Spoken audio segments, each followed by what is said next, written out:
everyone. In this presentation, we will see state machines.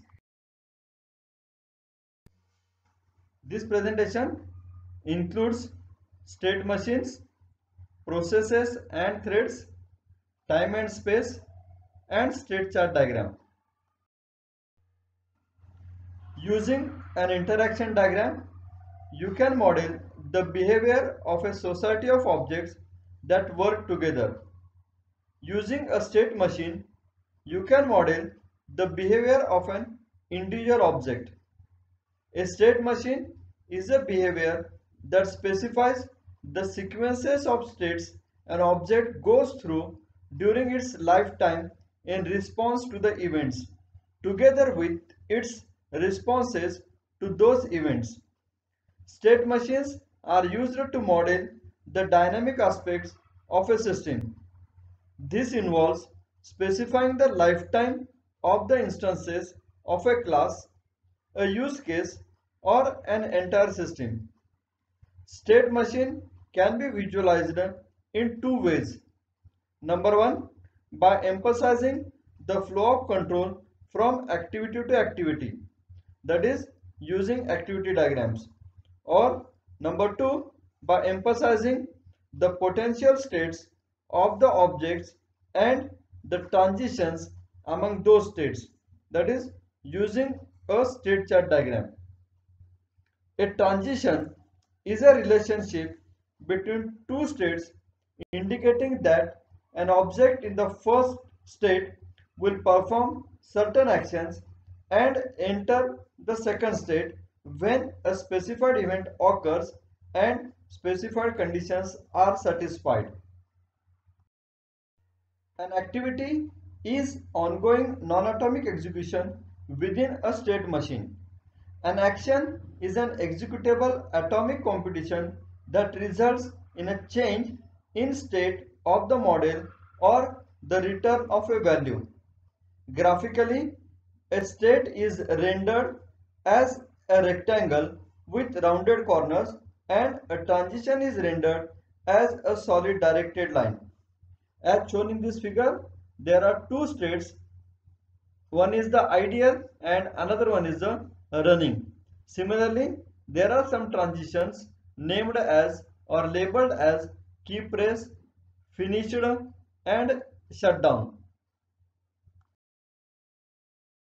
State has several parts like number one, name. It is a textual string that distinguishes the state from other states. A state may be anonymous, meaning that it has no name. Second, entry and exit actions. Actions executed on entering and exiting the state. Third, internal transitions. Transitions that are handled without causing a change in state. And number four, deferred events. A list of events that are not handled in that state, but rather are postponed and queued for handling by the object in other state. The next figure shows the active state has a substructure containing the substates validating, selecting, processing, and printing. The state of the ATM changes from ideal to active when the customer enters a credit card in the machine. On entering the active state, the entry action read card is performed. Starting with the initial state of the substructure, control passes to validating state, then to the selecting state, and then to the processing state. After processing, control may return to selecting if the customer has selected another transaction, or it may move to the printing. After printing, there is a triggerless transition back to the ideal state. Note that the active state has an exit action which ejects the customer's credit card. Now, processes and threads.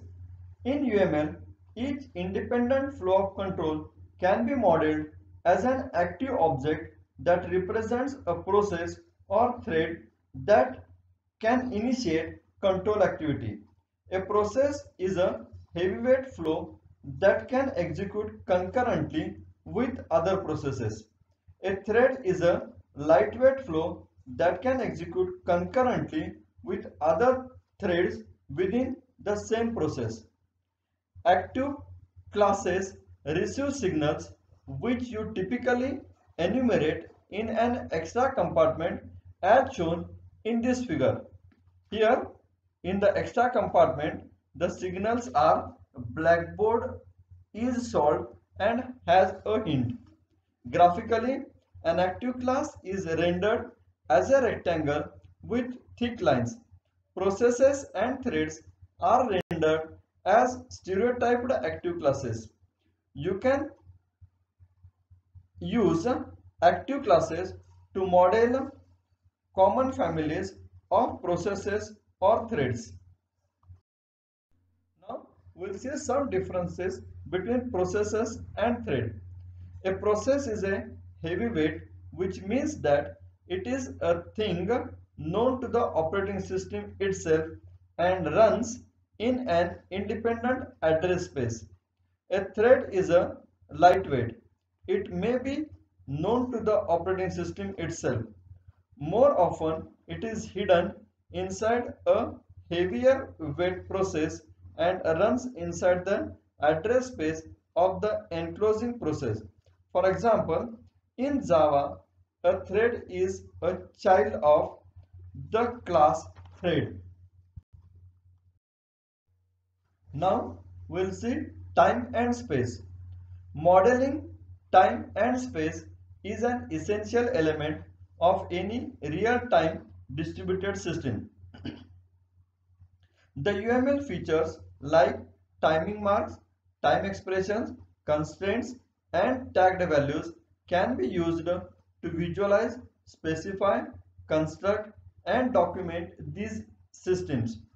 A real-time system is one in which certain behavior must be carried out at a precise absolute or relative time and within a predictable duration. A timing mark is a denotation for the time at which an event occurs. Graphically, a timing mark is formed as an expression from the name given to the message, which is typically different from the name of the action dispatched by the message. A time expression is an expression that evaluates to an absolute or relative value of time. A timing constraint is a semantic statement about the relative or absolute value of time.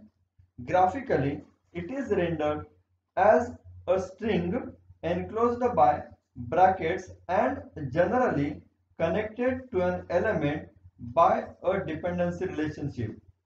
Location is the placement of a component on a node. Graphically, location is rendered as a tagged value. The UML provides graphical representation for timing marks, time expression, time constraints, and location as shown in this figure. Here there is time constraint, then time expression, timing mark, as well as the location like console and server. Now state chart diagram. Sequence diagram, collaboration diagram, activity diagrams, use case diagram, and state chart diagrams model the dynamic aspects of the system. A state chart diagram shows a state machine. Both activity and state chart diagrams are useful in modeling the lifetime of an object. An activity diagram shows the flow of control from activity to activity, whereas a state chart diagram shows flow of control from state to state. State chart diagrams are used for constructing executable systems through forward and reverse engineering. In the UML, the event-ordered behavior of an object is modeled by using state chart diagrams. This figure shows a state chart diagram, which is simply a presentation of a state machine emphasizing the flow of control from state to state.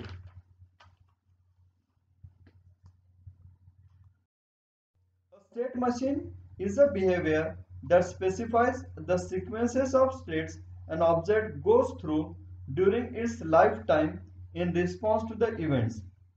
A transition is a relationship between two states indicating that an object in the first state will perform certain actions and enter the second state when a specified event occurs and specified conditions are satisfied. That's the end of this presentation.